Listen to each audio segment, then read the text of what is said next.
Assalamualaikum warahmatullahi wabarakatuh. Alhamdulillah, salatu wassalamu ala rasulillah wa ala alihi wa sahbihi wa mawalah, amma ba'd. Oke teman-teman semuanya, apa kabar di hari ini? Alhamdulillah ya, mudah-mudahan kita selalu diberikan kesehatan oleh Allah Subhanahu wa Ta'ala. Teman-teman semuanya, hari ini Pak Mansur akan bercerita tentang kisah Nabi Muhammad SAW. Pastinya semua orang, termasuk teman-teman semuanya, sudah tahu seperti apa kisah Nabi Muhammad SAW. Tapi ini hanya mengingatkan saja agar kita bisa meneladani sifat Rasulullah SAW. Nabi Muhammad ini adalah nabi penutup para nabi dan rasul. Jadi tidak ada nabi setelah Nabi Muhammad. Barang siapa yang mengaku nabi setelah Nabi Muhammad, maka ia adalah bohong. Nabi Isa pernah mengabarkan akan lahirnya Nabi Muhammad sebelum beliau diangkat ke langit. Dalam surat Asy-Syaff ayat 6 dijelaskan, "Hai Bani Israel, sesungguhnya aku adalah utusan Allah kepadamu, membenarkan kitab sebelumku, yaitu Taurat, dan memberi kabar gembira dengan datangnya seorang rasul yang akan datang sesudahku, yang namanya Ahmad atau Nabi Muhammad." Itulah kabar dari yang dikabarkan oleh Nabi Isa alaihissalam. Nabi Muhammad, beliau ini dilahirkan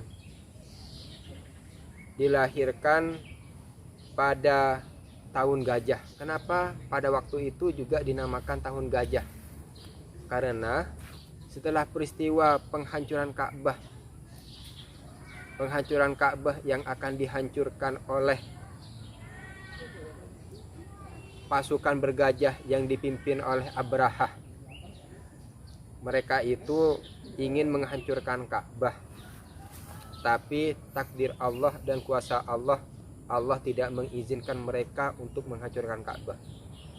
Di tengah perjalanan, Allah mengutus burung ababil untuk menghancurkan pasukan bergajah itu. Lalu kemudian mereka itu dihancurkan oleh burung ababil. Akhirnya mereka tidak jadi untuk menghancurkan Ka'bah. Dan setelah peristiwa itu, 50 hari setelah peristiwa itu, barulah lahir Nabi Muhammad SAW. Nabi Muhammad adalah seorang nabi yang yatim piatu. Nabi Muhammad dilahirkan di Mekah pada bulan Rabiul Awal, tahun gajah. Ayahnya yang bernama Abdullah. Beliau meninggal masih dalam kandungan, waktu Nabi Muhammad masih dalam kandungan ibunya. Setelah lahir, beliau tinggal bersama ibu susu, yaitu Halimatus Sa'diyah. Halimatus Sa'diyah inilah yang menyusui Nabi Muhammad hingga beliau umur 6 tahun. Tapi pada saat usia 4 tahun, Nabi Muhammad ada peristiwa pembelahan dada untuk menyucikan diri, menyucikan jiwa Nabi Muhammad yang masih kecil, agar Nabi Muhammad ini terhindar dari sifat-sifat yang jelek. Teman-teman semuanya, saat usia 6 tahun, beliau dan ibunya Siti Aminah berziarah ke makam ayahnya yang berada di Yasrib.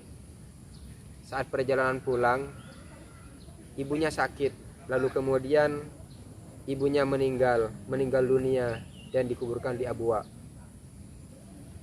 Setelah ibunya meninggal, lalu beliau diasuh oleh pamannya yang bernama Abdul Muthalib. Setelah ibunya meninggal, beliau diasuh oleh kakeknya yang bernama Abdul Muthalib. Abdul Muthalib mengasuh hanya 2 tahun. Ketika Nabi Muhammad sudah berumur 8 tahun, lalu kemudian kakeknya meninggal. Dan setelah kakeknya meninggal, lalu kemudian Nabi Muhammad diasuh oleh pamannya yang bernama Abu Thalib. Jadi jangan lupa bahwa kakeknya itu adalah Abdul Muthalib, sedangkan pamannya adalah Abu Thalib. Abu Thalib, ingat, kakeknya bernama Abdul Muthalib dan pamannya adalah Abu Thalib. Suatu ketika Nabi Muhammad diajak berdagang oleh Abu Thalib ke Syam. Ketika itu beliau masih berumur 12 tahun. Tapi di tengah perjalanan Abu Thalib dipanggil oleh pendeta Buhaira. Pendeta Buhaira itu bertanya kepada pamannya Abu Thalib, "Wahai Abu Thalib, engkau mau kemana?" Abu Thalib menjawab, "Aku akan pergi ke Syam untuk berdagang." "Wahai Abu Thalib, kamu tahu nggak bahwa keponakanmu itu adalah seorang nabi, seorang rasul? Di situ ada tanda-tanda kerasulan dalam diri nabi itu." Buhaira memperingatkan Abu Thalib agar tidak membawa ke Syam. Kenapa? Karena khawatir di Syam itu mereka akan dicegah oleh kaum Yahudi. Karena apabila kaum Yahudi itu mengetahui tanda kerasulannya, mereka akan berbuat jahat kepada Nabi Muhammad. Maka kemudian Abu Thalib tidak jadi berangkat ke Syam, dan kemudian beliau kembali ke Mekah. Pada saat di Mekah, Nabi Muhammad bekerja sebagai pengembala kambing. Beliau mengembalakan kambing milik penduduk Mekah dengan upah per hari. Nabi Muhammad hanya mengambil gaji per hari, bukan bulanan. Tapi dengan modal itulah Nabi Muhammad ketika sudah dewasa, Muhammad berdagang ke Syam. Setelah dewasa, Nabi Muhammad akhirnya berdagang ke Syam. Beliau membawa barang milik saudagar wanita yang sangat kaya raya. Siapa wanita itu yang sangat kaya raya? Beliau adalah Siti Khadijah. Nabi Muhammad membawa dagangan Siti Khadijah ke Syam. Nabi Muhammad berdagang ditemani oleh budak Khadijah, yaitu yang bernama Maisarah. Pada waktu itu, jika sudah di Syam, Khadijah mendapat banyak keuntungan dari dagangannya yang dibawa oleh Nabi Muhammad. Kenapa? Karena sangat terkesan dengan sifat amanah yang jujur. Dengan kejujuran Nabi Muhammad itu juga sifat mulia dalam diri Nabi Muhammad, sehingga Siti Khadijah mendapatkan banyak keuntungan. Itulah cara berdagang, cara bekerja, kejujuran itu dan amanah yang ada dalam diri sifat Nabi Muhammad, sehingga Siti Khadijah itu mendapat banyak keberuntungan. Teman-temanku sekalian, ingat bahwa dalam bekerja, dalam berdagang, itu yang harus diamanahkan adalah kejujuran. Yang harus diperhatikan adalah kejujuran dan amanah. Karena jujur itu nilainya lebih berharga daripada kepintaran. Nilainya lebih berharga daripada kecerdasan. Ingat, dalam diri Nabi Muhammad ada kejujuran. 2 bulan sejak kepulangan Nabi Muhammad dari Syam, lalu kemudian Siti Khadijah dan Nabi Muhammad menikah. Ketika itu Nabi Muhammad berusia 25 tahun, sedangkan Siti Khadijah berumur 40 tahun. Kemudian setelah mereka menikah, akhirnya tidak lama kemudian diangkatlah Nabi Muhammad menjadi Rasul. Setelah Nabi Muhammad diangkat menjadi Rasul, Nabi Muhammad sering mengasingkan diri ke Gua Hira untuk beribadah dan memikirkan ciptaan Tuhan dan memikirkan ciptaan Allah di alam semesta ini. Pada hari Senin 21 Ramadan, datanglah malaikat Jibril menyampaikan wahyu. Dan wahyu pertama yang disampaikan dibawa oleh malaikat Jibril kepada Nabi Muhammad adalah surat Al-Alaq. Pada waktu itu malaikat Jibril datang kepada Nabi Muhammad membawa wahyu pertama kali yang dibawa oleh malaikat Jibril kepada Nabi Muhammad. Pertama kali wahyu itu adalah surat Al-Alaq. Malaikat Jibril datang kepada Nabi Muhammad dan membacakan surat Al-Alaq. Iqra ya Muhammad. Nabi Muhammad menjawab, ma ana biqari'in. Iqra ya Muhammad, ma ana biqari'in.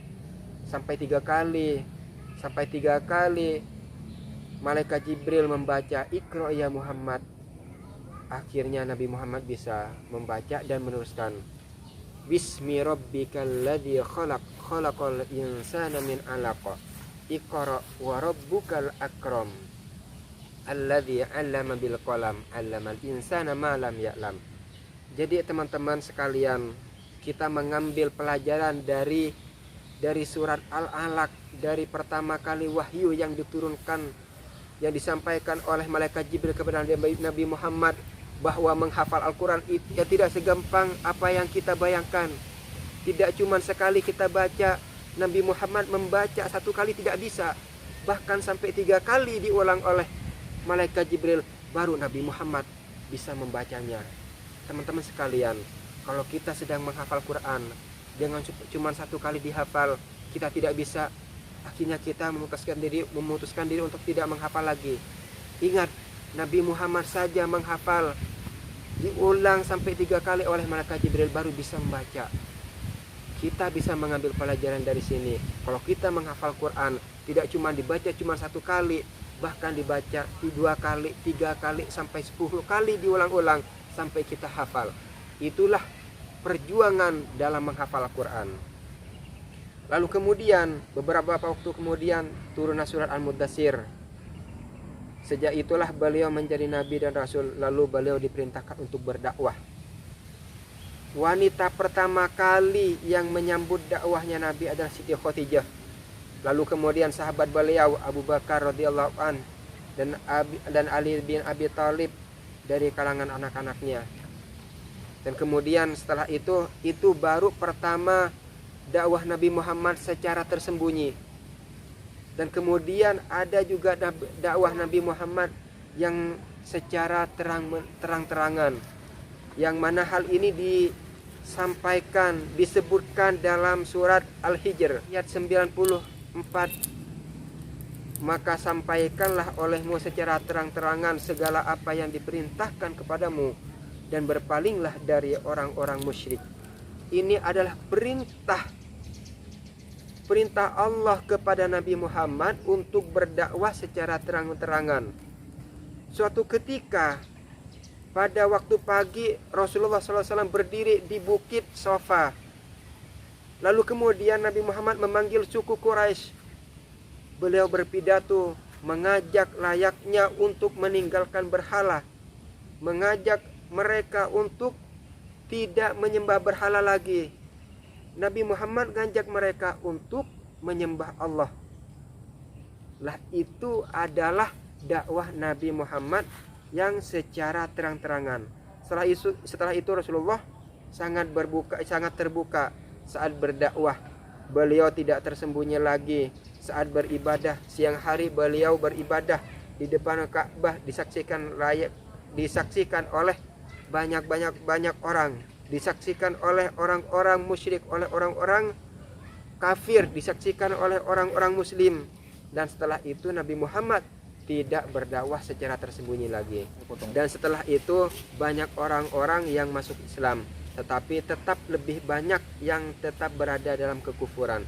Itulah adalah dakwah Rasulullah SAW, bagaimana menyampaikan ajaran Islam, bagaimana mereka itu meninggalkan berhala, bagaimana cara Nabi Muhammad mengajak mereka agar mereka beribadah kepada Allah Subhanahu wa taala. Teman-teman sekalian semuanya, itulah dakwah Nabi Muhammad. Jadi Nabi Muhammad itu berdakwah secara tersembunyi dan juga secara terang-terangan. Ada dakwah secara tersembunyi dan ada dakwah secara terang-terangan. Secara terang-terangan itu Nabi Muhammad langsung mengajak orang-orang musyrik untuk meninggalkan berhala dan mengajak mereka agar beribadah kepada Allah Subhanahu wa taala. Teman-teman semuanya, ketika Nabi Muhammad sudah berumur 63 tahun, sudah berada dalam detik-detik wafatnya Rasulullah. Kemudian para sahabat, putri Rasulullah Siti Aisyah sudah berada di rumahnya, sudah berada di rumah beliau. Mereka berkumpul untuk menyaksikan bahwasanya pada hari itu Nabi, utusan, bahkan manusia yang paling agung akan meninggalkan dunia. Tidak lama kemudian datanglah seorang laki-laki. Dia mengetuk pintu sampai 3 kali. Tapi Siti Aisyah menjawabnya. Siti Aisyah menjawab ketika pertama ketukan pintu itu, salam pertama, Siti Aisyah menjawab, mohon maaf, siapa di luar? Bahwasanya sekarang ini Nabi Muhammad dalam sakaratul maut. Lalu kemudian orang laki-laki itu mengetuk pintu 2 kali. Dijawab lagi oleh Siti Aisyah seperti jawaban pertama. Akhirnya ketiga kali Nabi Muhammad menyampaikan kepada Siti Aisyah, wahai anakku Aisyah, apakah kamu tahu siapa yang mengetuk pintu itu? Siapa yang memanggil salam di luar? Wahai ayahku, saya tidak tahu siapa di luar. Ketahuilah semuanya bahwa sekarang malaikat maut sudah datang menjemputku. Ketika Nabi Muhammad mengatakan seperti itu, lalu mereka pada menangis semuanya menangis. Lalu kemudian malaikat maut masuk ke dalam. Ketika sudah masuk ke dalam, malaikat maut menyampaikan apa yang disampaikan oleh Allah kepada malaikat maut kepada Rasulullah SAW. Malaikat maut menyampaikan, wahai Rasulullah, saya diutus oleh Allah pertama ke sini untuk berziarah, berkunjung kepada engkau. Yang kedua diutus oleh Allah untuk mencabut nyawa engkau. Itu pun kalau diizinkan. Tapi kalau tidak, saya akan kembali lagi ke langit. Tapi apa jawaban Rasulullah? Silahkan wahai malaikat maut, silahkan laksanakan apa yang diperintah oleh Allah. Kalau sudah diperintah oleh Allah, saya akan siap. Lalu kemudian malaikat maut mencabut nyawanya. Ketika malaikat maut mencabut nyawa, lalu kemudian malaikat maut mencabut nyawanya. Ketika malaikat mencabut nyawa sudah sampai di dada Nabi Muhammad berkata kepada malaikat maut, wahai malaikat maut, sungguh sakitnya malaikat maut dicabut nyawa itu, seperti sakitnya sakaratul maut itu sama halnya dengan hewan yang masih hidup kemudian dikulitin. Itu rasa sakitnya seperti itu. Akhirnya Nabi Muhammad minta kepada malaikat maut untuk meringankan rasa sakit ketika dicabut nyawa itu kepada umatnya. Kata Nabi Muhammad, cukuplah saya yang merasakan sakit wahai malaikat maut, jangan kepada umatku. Saya sebagai Nabi dan Rasulullah merasakan betapa sakitnya rasa ketika dicabut nyawa itu, apalagi umatku. Akhirnya Nabi Muhammad meminta untuk diringankan, agar malaikat maut meringankan rasa sakit ketika umat Nabi Muhammad itu dicabut nyawanya. Lalu kemudian tidak lama kemudian Nabi Muhammad dicabut. Dan setelah dicabut, ruh Nabi Muhammad dibawa ke langit. Dan di langit itu sudah banyak yang menyambut Nabi Muhammad, termasuk para malaikat semuanya dan para bidadari semuanya di langit itu sudah disambut oleh mereka. Betapa indahnya kalau ruh kita itu disambut oleh para malaikat. Betapa enaknya, betapa indahnya kalau ruh kita itu disambut oleh para orang-orang mulia, para makhluk mulia seperti malaikat. Dan oke teman-teman semuanya, itulah sejarah Nabi Muhammad SAW, mulai dari lahir sampai Nabi Muhammad berdakwah, bagaimana cara Nabi Muhammad berdakwah sehingga Nabi Muhammad wafat. Teman-temanku yang dirahmati oleh Allah Subhanahu wa taala, mungkin itu yang bisa Pak Mansur sampaikan. Mudah-mudahan kita bisa mengambil pelajaran dari kisah ini, kisah Nabi Muhammad ini, sehingga kita bisa menjadi umat yang dinanti-nanti oleh Nabi Muhammad, umat yang paling khairul ummah, sebaik-baik umat, sehingga nanti di akhirat kita bisa berkumpul bersama Nabi dan kemudian kita bisa masuk surga bersama Nabi Muhammad SAW. Akhiran, assalamualaikum warahmatullahi wabarakatuh.